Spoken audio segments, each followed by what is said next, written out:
bonsoir, enfin bonjour d'ailleurs, vous dirigez la France catholique, enfin, vous êtes éditorialiste à la France catholique, pardonnez-moi. Vous aviez 26 ans en mai 1968 et Pierre de Crémier, vous avez recruté à l'Action française. Voilà, donc vous avez fait mai 68 dans les lycées, dans les universités, vous avez parcouru la France, vous avez pris le pouls des étudiants et des écoliers, vous avez vu quelle était la formidable espérance, en même temps le formidable désordre qui était en train de bouillonner. Vous le racontez dans un livre qui est petit par la taille, mais tout à fait passionnant par le contenu, Sous les pavés l'esprit, aux éditions France Empire. Voilà.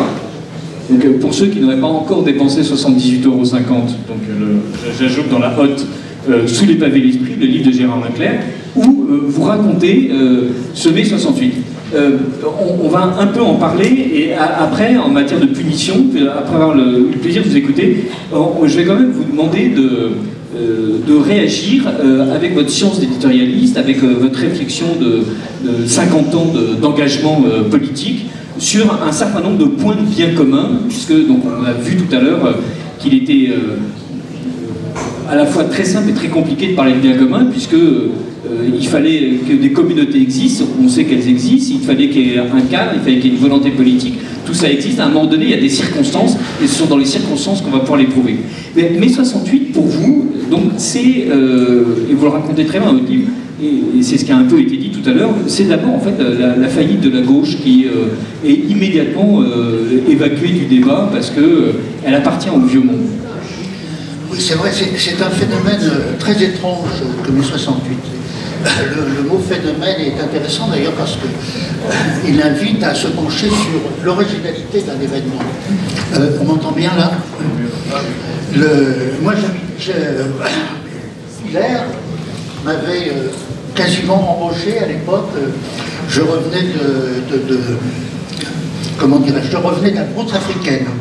J'avais été pendant un an à la coopération, militaire à la coopération, en pleine brousse africaine.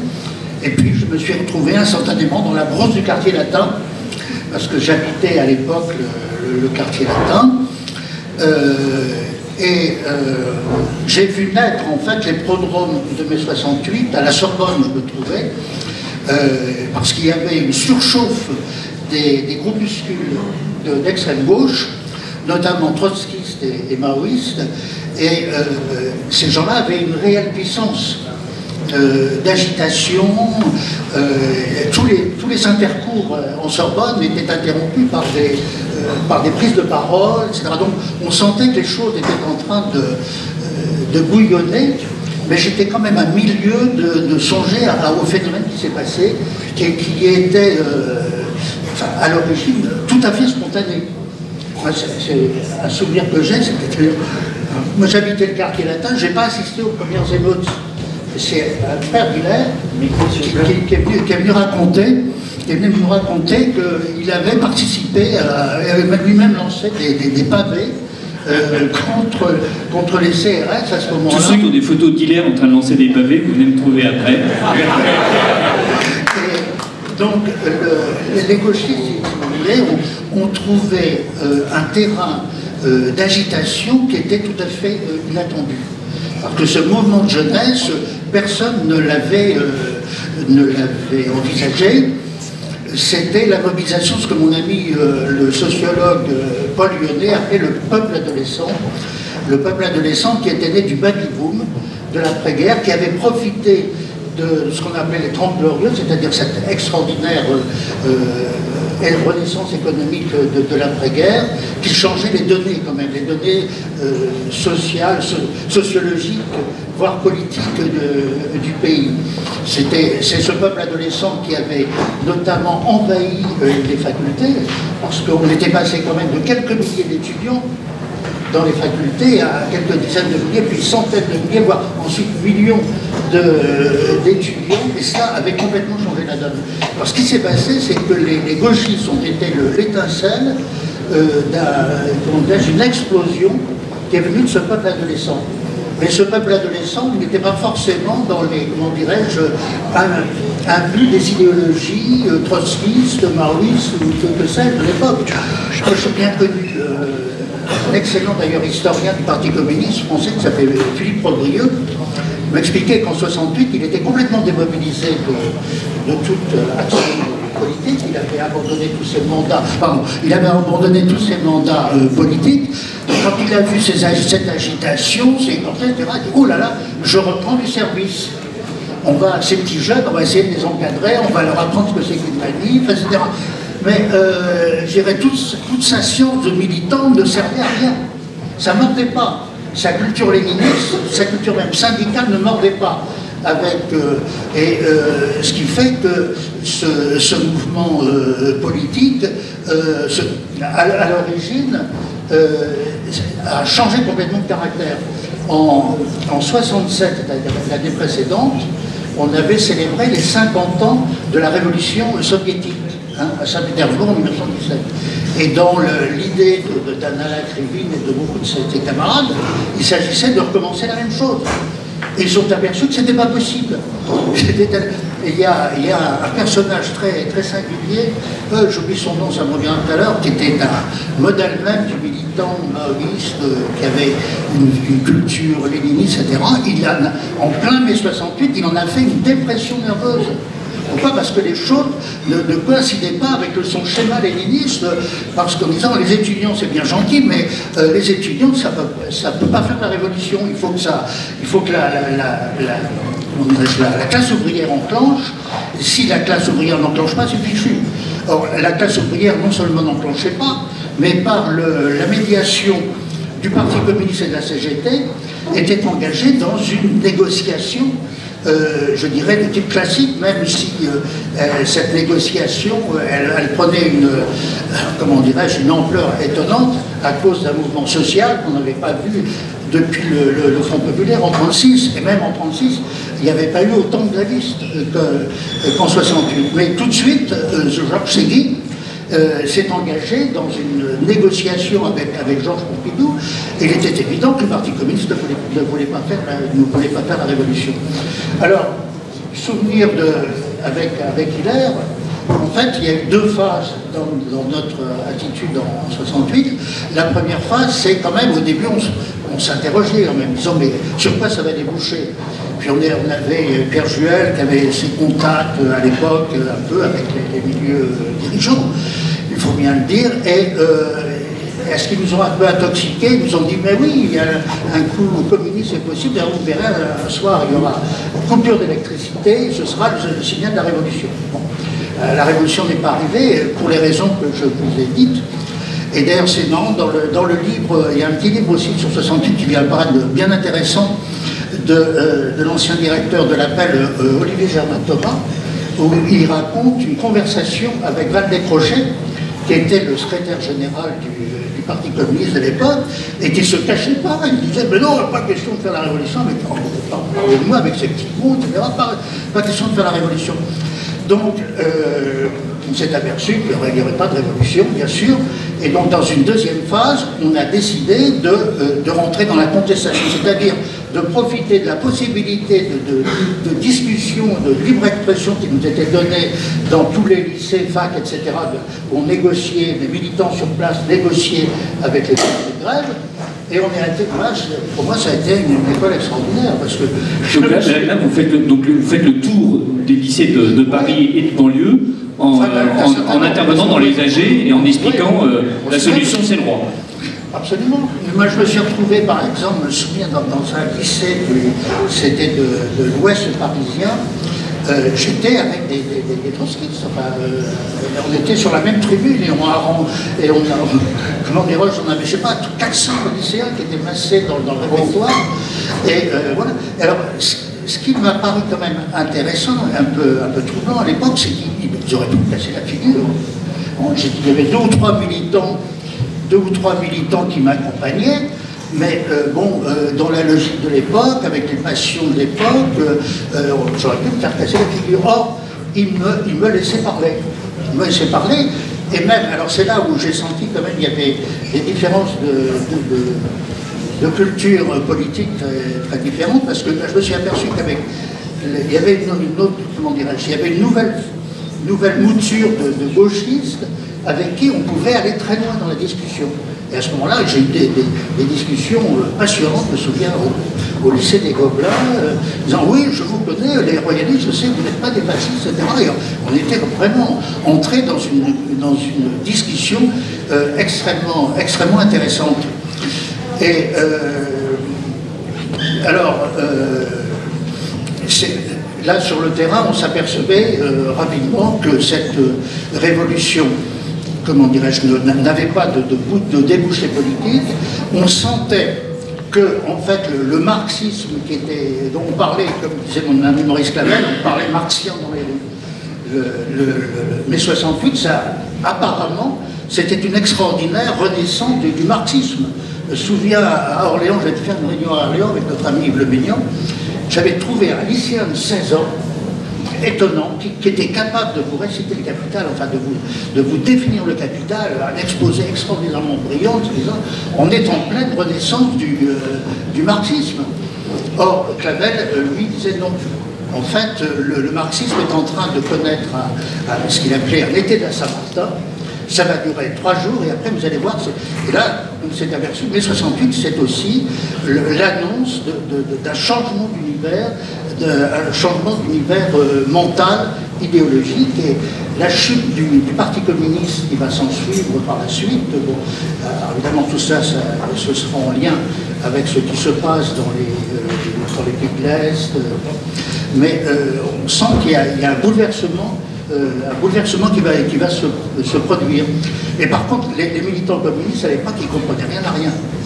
Alors je me souviens d'être allé dans un lycée qui était visiblement tenu par le Parti communiste.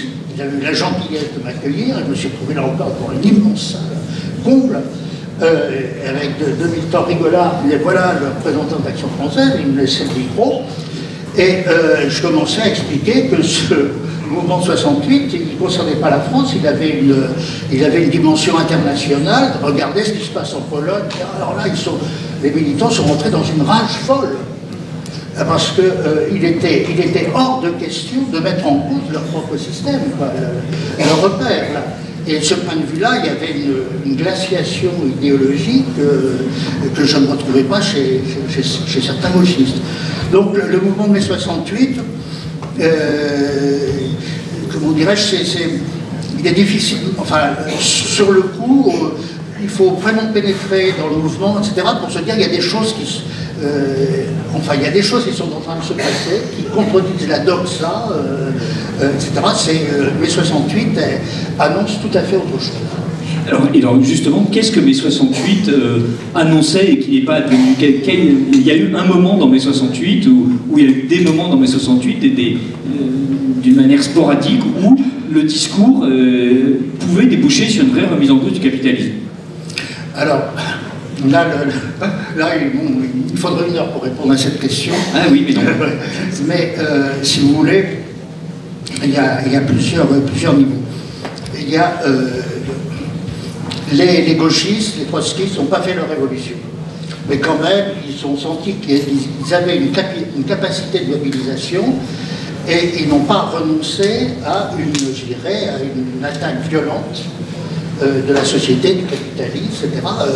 Et dans les 3 années qui ont suivi le 68, on a eu la constitution d'une armée gauchiste qui représentait quand même quelque chose et qui s'engageait dans des actions extrêmement violentes avec des brûlots. Il faut se souvenir quand même de l'origine du quotidien Libération. Libération, à l'origine, c'est un brûlot classe contre classe. Il s'agit de casser la gueule au patron, etc. On aurait pu avoir la tournure, repris les événements, en Italie, avec les Brigades Rouges et avec la fraction d'armée, je sais plus comment ça s'appelle, la fraction armée, en Allemagne. Mais les choses n'ont pas pris ce tour en France pour 2 raisons. Sans doute parce qu'il y avait quelque chose qui tenait à la culture, peut-être à une certaine culture française, que tous partageaient beaucoup, même lorsqu'ils la réprouvaient. Et la deuxième raison, c'est que ce gauchisme violent a découvert très vite ses propres limites. Et à mon sens, la date de la dispersion générale de ce gauchisme violent, c'est 1972, avec la mort de Pierre Auverney, ce militant maoïste qui avait été tué aux portes de Renault-Billancourt par un vigile de chez Renault. L'émotion est énorme, un jeune homme a été tué par etc.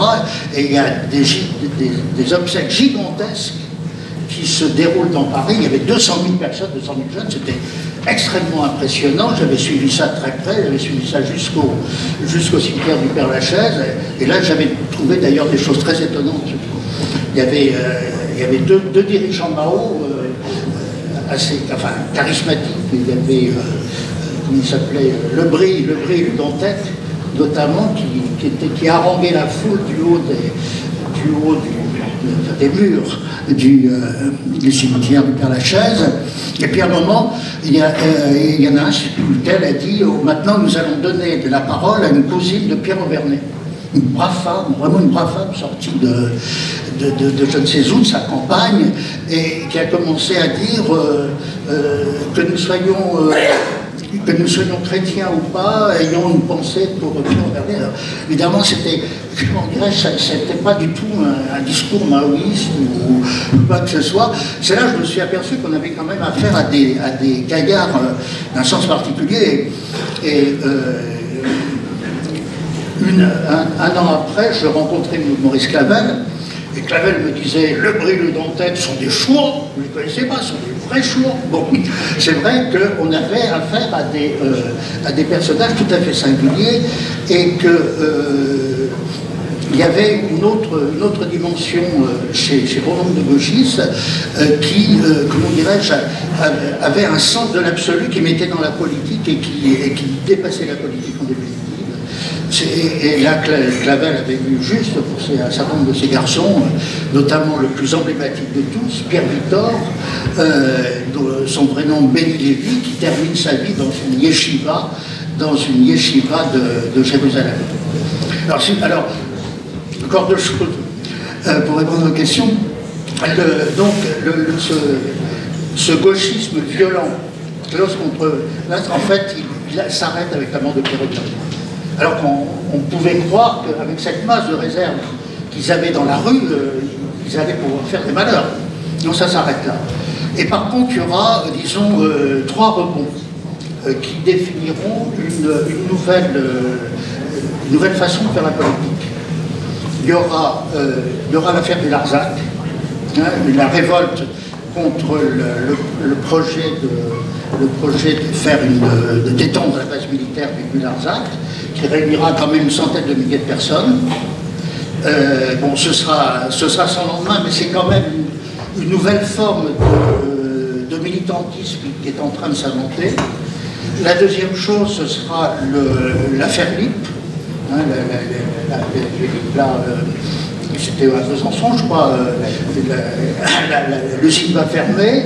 Et puis les ouvriers prennent le pouvoir en quelque sorte, ils veulent repartir l'usine en autogestion, et toute la France est quand même les yeux fixés sur cette usine, cette expérience extraordinaire, qui sera évidemment sans lendemain. Et troisième chose, c'est la candidature de René Dumont aux élections présidentielles de 1974, c'est le premier candidat écologiste. Voilà. Donc ça, c'est le signe aussi quand même que 68, c'est le changement d'une culture politique avec d'autres objectifs, d'autres vues, oui, et une pensée qui n'est plus la pensée politique, marxiste que l'on connaissait. Dernière chose que je veux dire quand même, parce qu'il est terriblement présent dans ce petit bouquin, c'est la personnalité singulière de Maurice Clavel. Clavel, moi, je lisais, pendant les événements que je lisais Combat, je lisais Nouvel Observateur, et j'étais très frappé par ce qu'écrivait Clavel et qu'on ne trouvait nulle part. Parce que Clavel avait une analyse de la situation qui défiait tous les schémas habituels. comment dirais-je, d'où d'ailleurs mon titre, sous les pavés l'esprit. Clavel, c'est un personnage, je ne vais pas raconter toute sa vie, simplement deux choses. On ne peut pas comprendre Clavel sans sa préhistoire et la présence de Pierre Boutan à ses origines. Parce que Boutan accueille au quartier latin, en 39, 38, le jeune Clavel qui a 15 ans, qui a son baccalauréat, et qui à l'époque est doriotiste, donc fasciste. Et si Boutan n'était pas intervenir à ce moment-là, il est possible, avec sa fougue, etc., que le brave Maurice soit retrouvé sur le front de l'Est. Hein. Et bon, ça n'a pas eu lieu à cause de Boutan. Et Boutan qui a été présent je dirais, en dépit de leurs différences par la suite, leurs différences de choix politiques, mais enfin, Boutan a toujours été quelqu'un de très, très présent à lui. Moi, j'ai bien connu la grande actrice Sylvia Montfort, qui me disait Maurice avait une fascination pour Boutan. Je peux donner un exemple. Clavel était en train, alors c'est beaucoup plus tard, Clavel était en train d'écrire un petit bouquin sur Socrate. Et il nous expliquait, à Bertrand Louvain et moi, on était au pied de Vézelay, on est en train de monter vers la basilique, et il nous dit, vous voyez, il décrit l'entourage de Socrate. Et autour de Socrate, il y a ce jeune homme éblouissant qui est Platon. Et nous dit, Platon c'est Pierre Boutan à 18 ans. Voilà. Pour vous dire la fascination qu'il avait à l'égard de Boutan. Et puis, bon, Clavel l'après-guerre, il fonde avec Jean Villard le Festival d'Avignon. C'est une personnalité enfin, branchée du Paris, extraordinairement brillant, il a tous les dons. Mais alors, il lui arrive une catastrophe.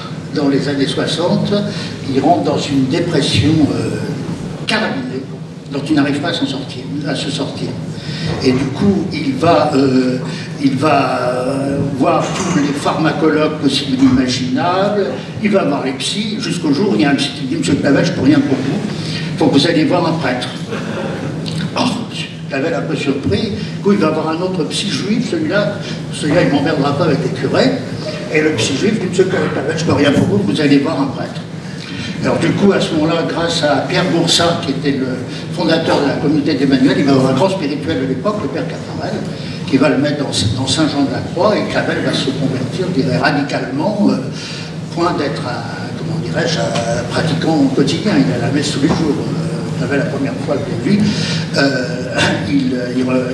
chez lui, il habitait près d'Enfer-Rochereau. À ce moment-là, il venait de la messe chez les franciscains de la rue Marie-Rose.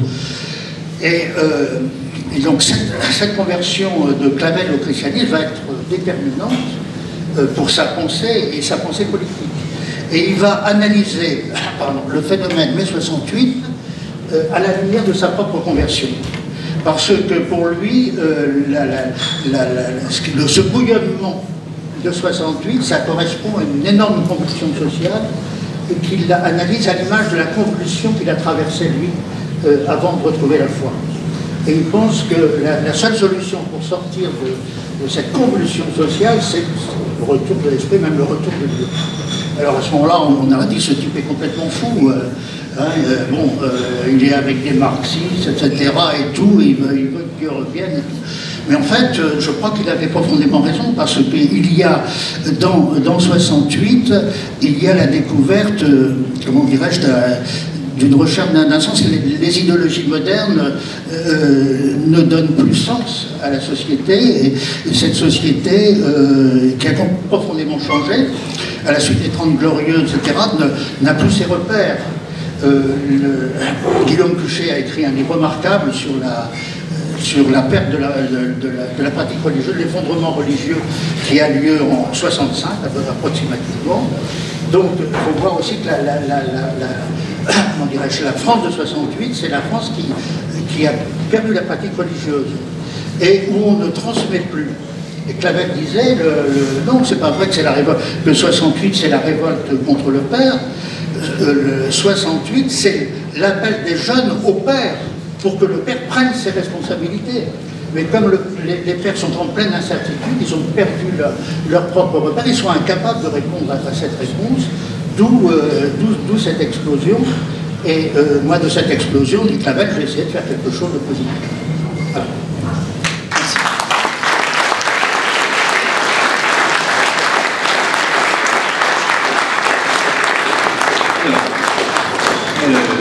Vous nous avez parlé du Larzac. On est en train de vivre avec Notre-Dame-des-Landes. Est-ce que donc le Larzac, l'armée militaire, l'armée française veut une extension de 10 000 hectares, si je ne m'abuse, des propriétés qu'elle a là-bas pour organiser son champ de tir. Il y a des paysans sur place qui refusent d'être expropriés, des paysans catholiques, me rappelait Jacques de Guibon il y a quelques jours.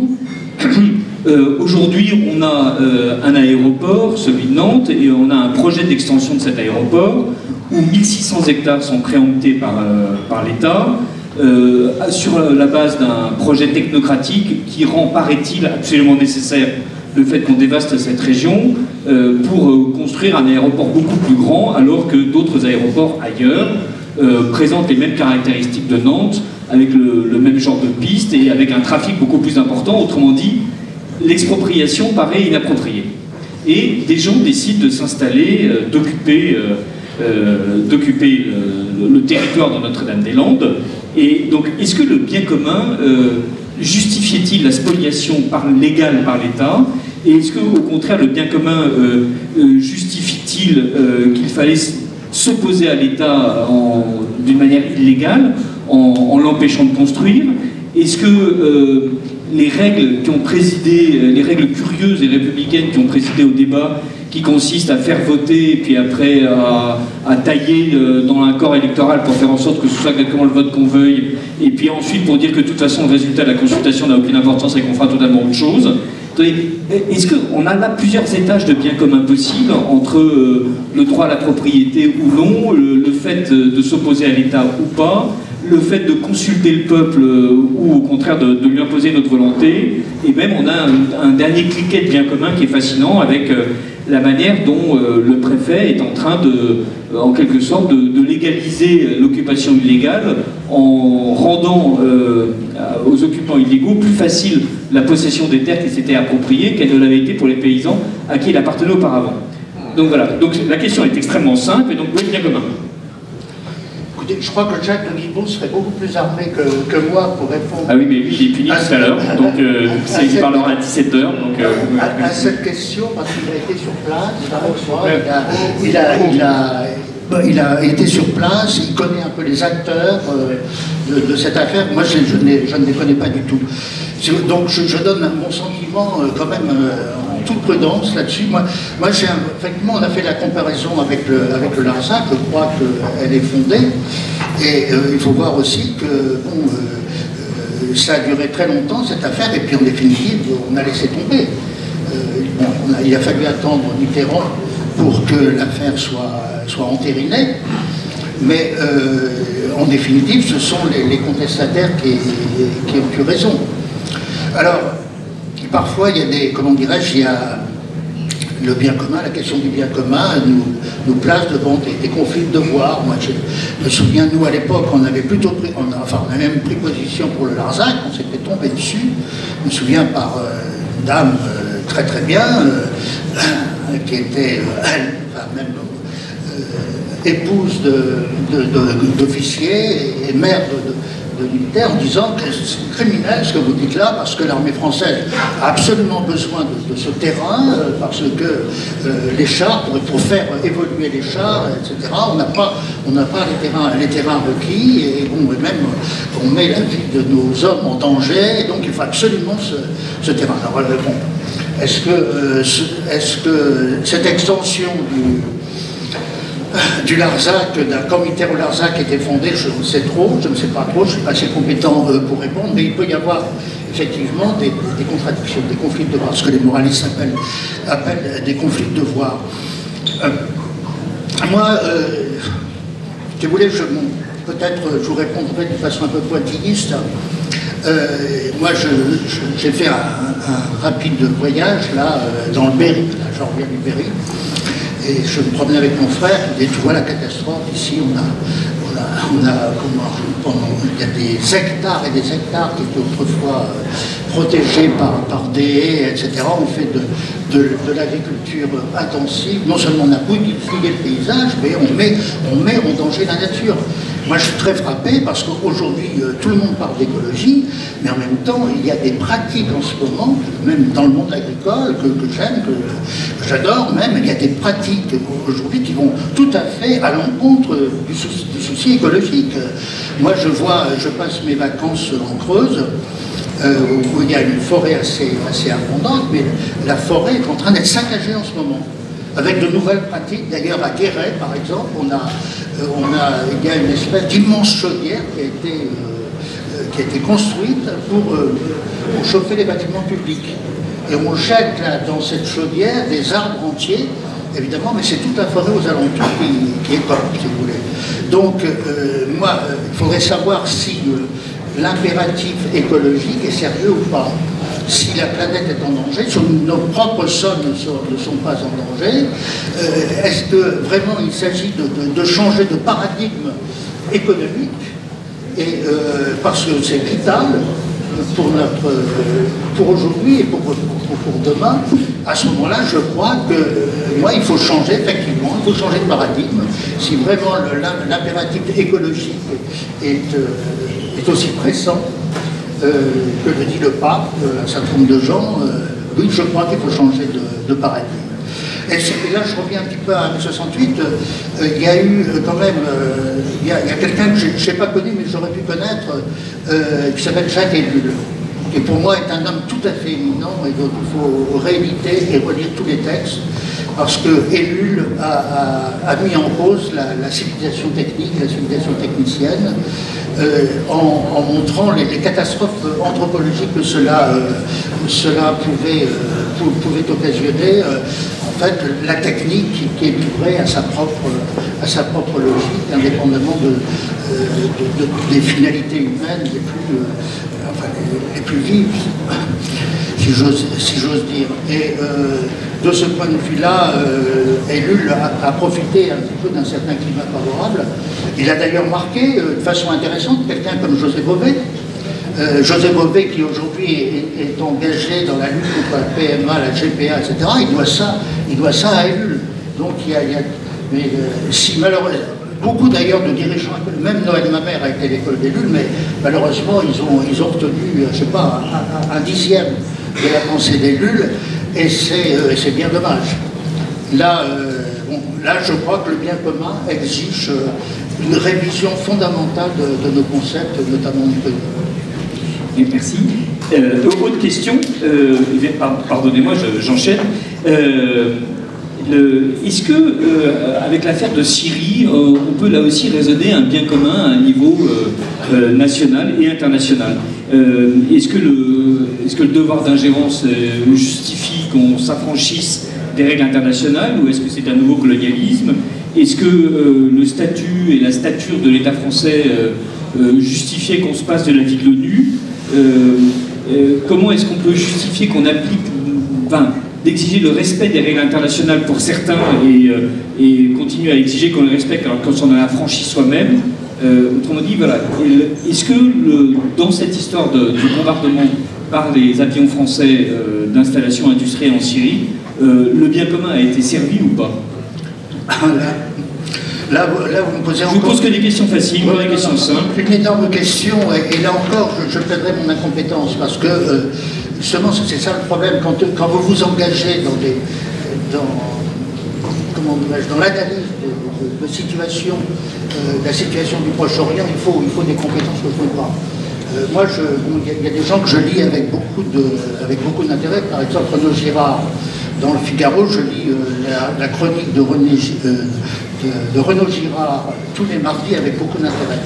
Parce que il y a chez Renaud Girard, comment dirais-je, un sens des réalités et de la réelle politique dans le meilleur sens du terme. Et quand ce sens de la réelle politique se perd, on va à la catastrophe. Avec les meilleures intentions humanitaires, on va à la catastrophe. hein, ce que Philippe Muret appelait le camp du bien, lorsque c'est le camp du bien tout seul qui veut faire un monde, comment dirais-je, reconstruire un monde lyrique, comme disait Ricard, le Québécois, ça conduit à la catastrophe. Alors, donc, sans compétences particulières, quand même, j'observe quand même la politique américaine surtout depuis Bush d'ailleurs, a complètement déstabilisé le Proche-Orient. Ils ont créé une catastrophe absolue en Irak, dont nous payons tous les fruits. Enfin, la déstabilisation qui a suivi en Syrie, etc.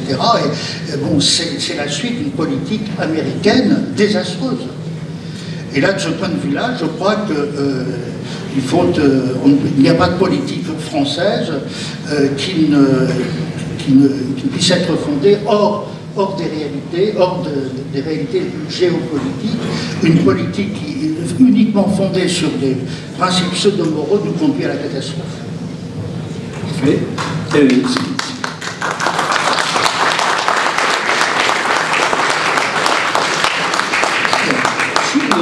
Une dernière question, où j'espère vous avouez à chaque fois avec beaucoup d'humilité votre incompétence, ça me gêne.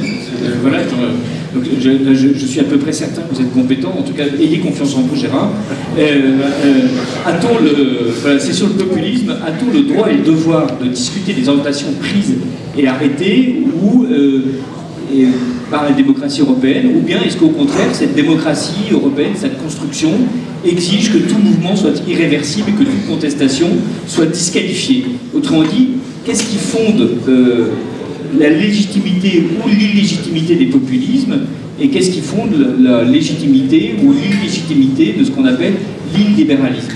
Oh là, là encore, question immense et qui requiert encore des compétences que je n'ai pas forcément. Moi qui vous lis régulièrement dans la France catholique, j'ai l'impression que vous mettez en œuvre des compétences que vous déniez aujourd'hui.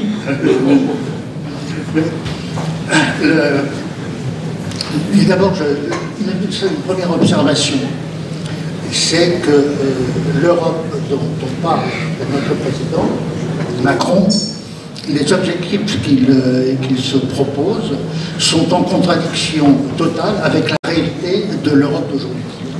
On parlait de l'Europe libérale, on parlait de la situation notamment des pays d'Europe centrale, etc. Dans l'état actuel des choses, Macron est dans l'impossibilité de réaliser ces objectifs parce que c'est l'Europe elle-même qui se rebelle contre eux. Et autrefois, il y avait Madame Merkel, on pouvait envisager un attelage solide entre le président français et Mme Merkel, mais maintenant on sait que Mme Merkel, depuis les dernières élections, est extraordinairement fragilisée et même exprime, avec son gouvernement actuel, exprime les plus vives réserves à l'égard des objectifs du président Macron.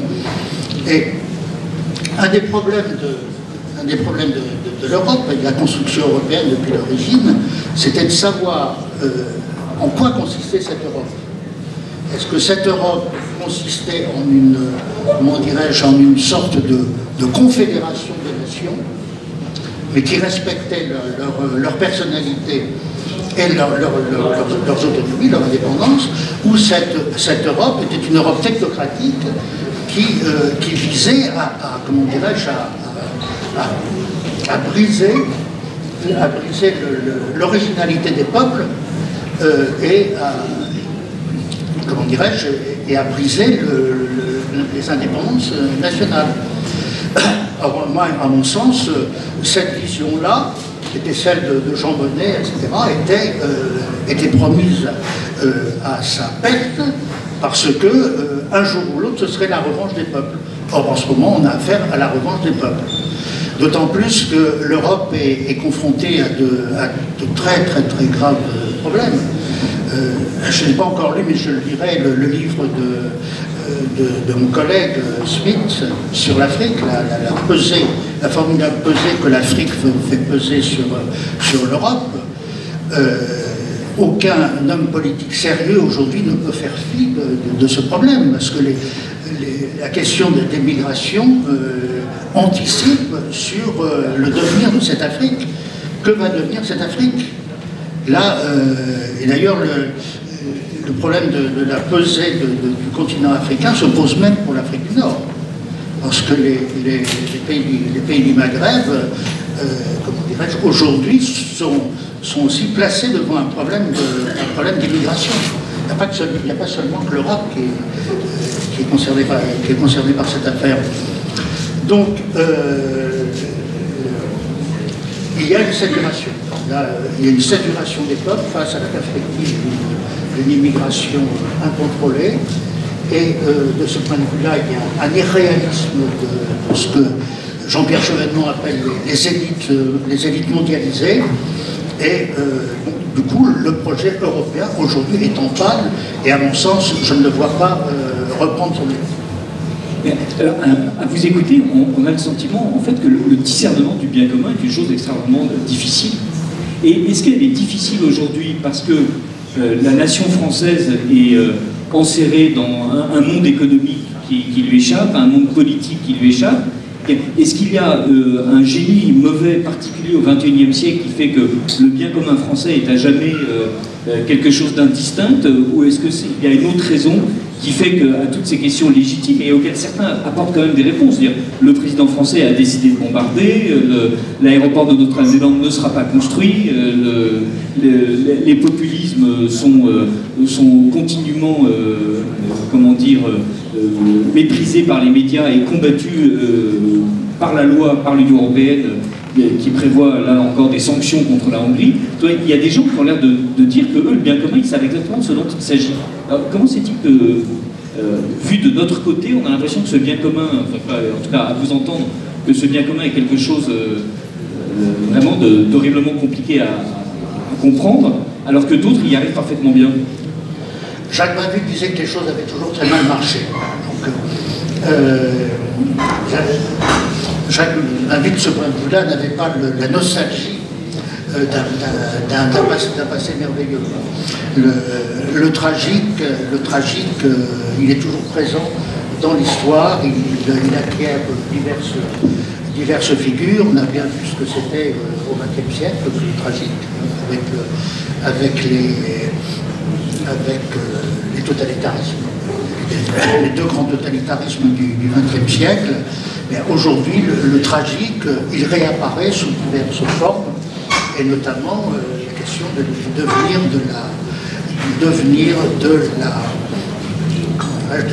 du continent européen. Mais la difficulté de la tâche ne rend que plus urgente la définition de ce que Pierre Boutan appelait le souci politique. Parce que qu'est-ce que c'est que la politique? C'est ce sont les moyens qui nous sont donnés pour aller à l'encontre, je dirais, des fatalités. Des fatalités de l'histoire. Bainville le disait, les mécanismes de l'histoire sont héroïques. Donc c'est là où c'est là où l'État doit intervenir avec sa compétence, avec sa force aussi, lorsqu'il est nécessaire de prendre des décisions. Et moi je crois que, comment dirais-je, la difficulté de la situation ne doit pas nous décourager, mais nous inciter à refonder en fait une légitimité solide à la tête de l'État, parce que, par exemple, je vais vous donner un exemple, moi, je crois que ce serait une erreur de considérer l'Afrique que comme une menace. Au début de mon propos, je racontais que, avant de rentrer dans ma brousse du quartier latin, j'avais fait un séjour en Afrique. Hein. J'étais instituteur, dans ma classe avec 60 petits Africains, burkinabés aujourd'hui, etc. Et à ce moment-là, c'était au lendemain des indépendances, j'ai tout de suite le sentiment quand même qu'il y avait là un formidable appel de la part même de l'Afrique, et surtout des populations les plus humbles, qui aimaient beaucoup la France. En fait, au lendemain des indépendances, j'avais le sentiment qu'il y avait une nouvelle aventure qui pouvait commencer, une aventure capétienne qui malheureusement a été raté avec la France-Afrique. On a fait quand même beaucoup de bêtises, mais ça ne veut pas dire pour autant qu'il faut abandonner la partie aux Chinois. Parce que quand on critique la France-Afrique, moi je pense souvent que c'est au bénéfice de la France-Chine. Hein. Alors que je pense qu'il y a une grande politique de coopération. Je pense moi aussi, alors peut-être Macron là-dessus, il n'est pas si bête, avec ce qu'il veut faire pour la francophonie. Moi je crois beaucoup à la francophonie. Il veut réhabiliter le château de Villers-Cotterêts, etc., aux francophonie. Là, je dis bravo. Parce que je pense, mais là, il faudrait réfléchir à cette dimension-là. La France a une vocation africaine.